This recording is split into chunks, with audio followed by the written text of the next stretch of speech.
6 ماہ کا عرصہ گزر جاتا ہے اور اس 6 ماہ کے اندر احسان اللہ چھپتا پھر رہا ہوتا ہے اور وہ ٹک ٹاک کے اوپر اس کی ویڈیوز ڈال رہا ہوتا ہے، علاقے میں یہ بات مشہور کر رہا ہوتا ہے کہ یہ لوگ بے غیرت ہیں، ان کے اندر کوئی غیرت نہیں ہے، اور اشتعال دلوا رہا تھا جس کی تصدیق خود بانو کی والدہ کر چکی ہیں۔ اب اس کے ساتھ ہی پتہ یہ چلتا ہے کہ خاوند کو بھی ویڈیو بھیجی گئیں، بھائی کو بھی ویڈیو بھیجی گئیں، بچوں کو بھی ویڈیو بھیجی گئیں، اور کئی لوگ یہ کہتے ہیں وہ نازیبا ویڈیوز تھیں اور علاقے میں وہ اس کو بدنام کر رہا تھا۔ یہ چیز اس کی فیملی کے لیے ایک اذیت بن چکی تھی۔ اب جب ویڈیوز آنا شروع ہوئیں، علاقے کے اندر بدنامی ہونا شروع ہوئی اور لوگوں نے ان کو غیرت کے طعنے دینا شروع کیے، تو یعنی بانو کے گھر میں لڑائی شروع ہو گئی۔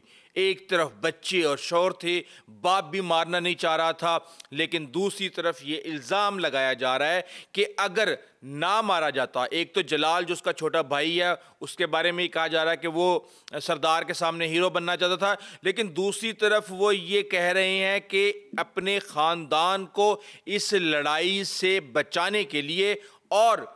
سردار سے بچنے کے لیے اور اپنی فیملی کے تحفظ کے لیے وہ پہلے ہی فیصلہ کر چکی تھی کہ اس کو اب قربانی دینی ہے، جو غلطی وہ کر چکی ہے اس کا کفارہ اس نے ادا کرنا ہے۔ یہ بات میں کیوں کہہ رہا ہوں اس کا آپ کو ابھی پتہ چل جائے گا۔ اس کے بعد پھر ایک دم سے ان کو مخبری ملتی ہے کہ احسان اللہ ایک جگہ پہ موجود ہے، اور یہ چھاپا مارتے ہیں کچھ لوگ اور اس کو اٹھا کے لے آتے ہیں، اور پھر پتہ یہ چلتا ہے کہ جو بھی انہوں نے پنچایت کرنی تھی سردار کے ساتھ یا کسی اور کے ساتھ، وہ کرنے کے بعد وہ یہ فیصلہ ہو جاتا ہے کہ ان دونوں کو قتل کر دیا جائے۔ اب جس وقت احسان اللہ کو گرفتار کر لیا جاتا ہے، پھر گاڑیاں بھر کے جا رہی ہوتی ہیں بانو کے گھر پہ، اور بانو کے کو ایک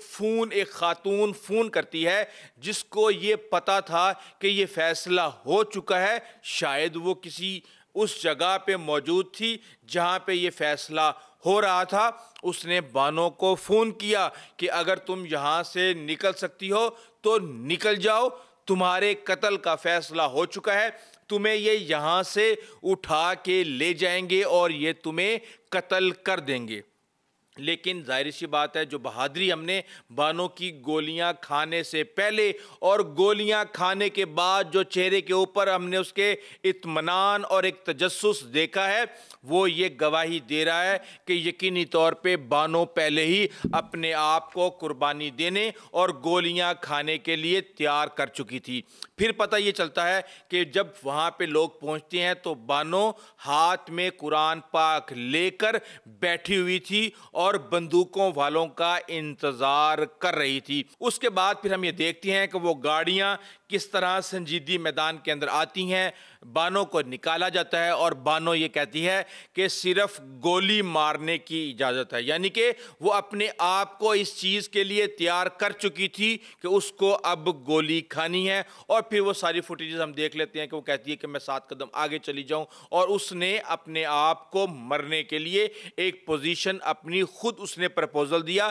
کہ مجھے صرف گولی مارنی ہے، میں 7 قدم آگے جاتی ہوں پھر مجھے گولی مارنا۔ اور اس کے بعد ہم یہ دیکھتے ہیں کہ اس کی ایک پوسٹ مارٹم رپورٹ جو ہے وہ ہمارے سامنے آ چکی ہے، اور اس پوسٹ مارٹم رپورٹ کے مطابق پہلے میں نے آپ کو گولیوں کی تعداد زیادہ بتائی تھی، بہرحال اب جو تعداد ہمارے سامنے آئی ہے اس کے مطابق بانو کو 7 گولیاں اور اس مرد کو 9 گولیاں لگی ہیں، اور بانو کی عمر بھی اس حوالے سے سامنے آ چکی ہے۔ پہلے یہ کہا جا رہا تھا کہ شاید بانو کی عمر 42 سال ہے کیونکہ وہ شکل سے اندازے ہی لگائے گئے تھے، لیکن اب پوسٹ مارٹم رپورٹ کے مطابق بانو کی عمر 37 سے 38 سال تھی، جبکہ احسان اللہ کی عمر 35 سے 36 سال تھی، اور احسان اللہ بانو سے چھوٹا تھا۔ اب ایک اور کہانی سامنے آ رہی ہے، اور وہ کہانی یہ ہے کہ طلاق لے لی تھی اس نے پہلے، طلاق لینے کے بعد اس نے احسان اللہ سے شادی کی، پھر وہ جب واپس آئی تو ایک لڑکے کے ساتھ اس کا حلالہ کروایا گیا، اور پھر دوبارہ نور محمد یا جو بھی نام تھا اس کے شوہر کا، اس سے دوبارہ شادی کی گئی۔ لیکن بات یہ ہے کہ جتنے منہ اتنی کہانیاں، ابھی تک جو چیز کنفرم ہوئی ہے اس کے مطابق یہ ہے کہ بانو اس کے ساتھ گئی تھی اور وہ واپس آئی، اس کو معاف کر دیا گیا اور وہ رہنا شروع ہو گئی اپنے بیوی اور بچوں کے ساتھ۔ لیکن ہم یہاں پہ یہ دیکھتے ہیں کہ ایک اور چیز ہمارے سامنے آتی ہے، اور وہ یہ ہے کہ جناب وہ کہا جا رہا ہے کہ احسان اللہ کے کھانے کے لیے دعوت دی گئی اور اس کے بعد اس کو پکڑ لیا گیا ان کو، اور اس کے بعد ان کو گولی مار دی گئی۔ اس بات میں بھی کوئی حقیقت نہیں ہے۔ بانو پہلے واپس آئی اور احسان اللہ کو چھاپا مار کے گرفتار کیا گیا۔ اب ایک خبر اور آئی، وہ خبر یہ تھی کہ بانو کے ہاتھ پہ عام طور پہ یہ کہا جاتا ہے ٹیٹو تھا، اور اس کے اندر نام لکھا ہوا تھا بانو بی بی اور احسان اللہ، جبکہ بانو بی بی کے جس شخص کے ساتھ بچے ہیں اس کا نام نور ہے۔ اب جو پوسٹ مارٹم رپورٹ میں یہ چیز سامنے آئی ہے کہ اس کے بازو کے اوپر نام صرف اور صرف نور بی بی لکھا ہوا تھا، کسی بھی مرد کا نام اس پہ مینشن نہیں تھا۔ اب اس کے ساتھ ہم یہ دیکھ رہے ہیں کہ یہ کیس جیسے جیسے آگے چلتا جا رہا ہے، ایک بحث چلتی جا رہی ہے کہ شاید وزیر اعلیٰ اس سرداری نظام کو بچانا چاہتے ہیں یا اس طرح کی چیزیں سامنے آ رہی ہیں۔ تو اس حوالے سے یہ خبریں ہمارے سامنے آ رہی تھیں کہ سردار شیر باز کا ایک دن کا جسمانی ریمانڈ کیوں لیا گیا ہے۔ تو اب جو خبر ہمارے سامنے آئی ہے وہ یہ ہے کہ سردار کا 10 روز کا جو جسمانی ریمانڈ تھا اس میں توسیع کر دی گئی ہے، اس کی والدہ کا 2 دن کا جسمانی ریمانڈ دے دیا گیا ہے، اور اس کے علاوہ ہم یہ دیکھتے ہیں کہ یہ کہانی بھی اب ایک طرح سے ماضی کا حصہ بن گئی ہے۔ ہر روز کوئی نہ کوئی ٹریجڈی ہوتی ہے، کبھی بابو سر ٹاپ پہ ہو جاتی ہے، کبھی ہمارا اصغر کی ہو جاتی ہے، کبھی بانو کی ہو جاتی ہے، اور ہر روز ہم ایک نئی ٹریجڈی کے اندر پرانی ٹریجڈی کو بھول جاتے ہیں۔ اور اب اس حوالے سے باتیں کی جا رہی ہیں کہ جو بھی ہوا غلط ہوا، اور ماورائے آئین جو عدالت ہے اس کے قتل نہیں کیا جانا چاہیے تھا۔ بہرحال ظاہر سی بات ہے، جب ایک نظام ہو، ایک سسٹم ہو، تو اس کے مطابق ہی چلنا چاہیے۔ یہ جو رسم و رواج ہیں ہر طرح کی، ہر معاشرے میں، ہر قبیلے میں، ہر خاندان میں، ہر جو کاسٹ ہے اس کے اندر اپنی ہوتی ہیں، لیکن وہ رسم و رواج جو قتل و غارت سے منسلک ہوں تو ماورائے عدالت قتل کی ریاست کبھی بھی اجازت نہیں دیتی۔ بہرحال اس حوالے سے لیٹسٹ جو بھی ڈیولپمنٹس آئی تھی میں نے آپ کے سامنے رکھ دی ہے، اور امید یہ ہے کی جا رہی ہے کہ جیسے ہی ان کے ریمانڈ ختم ہوں گے یا اگلے 10 دن کے لیے یہ ریمانڈ ہو چکا ہے، اس سٹوری کے اوپر بھی مٹی ڈال دی جائے گی۔ بہرحال اس حوالے سے کوشش یہ کریں گے کہ کوئی بڑی اپڈیٹ آتی ہے تو آپ کو اس حوالے سے آگاہ کریں۔ ابھی تک کے لیے اتنا ہی، آئندہ تک اجازت دیجیے۔ اللہ حافظ۔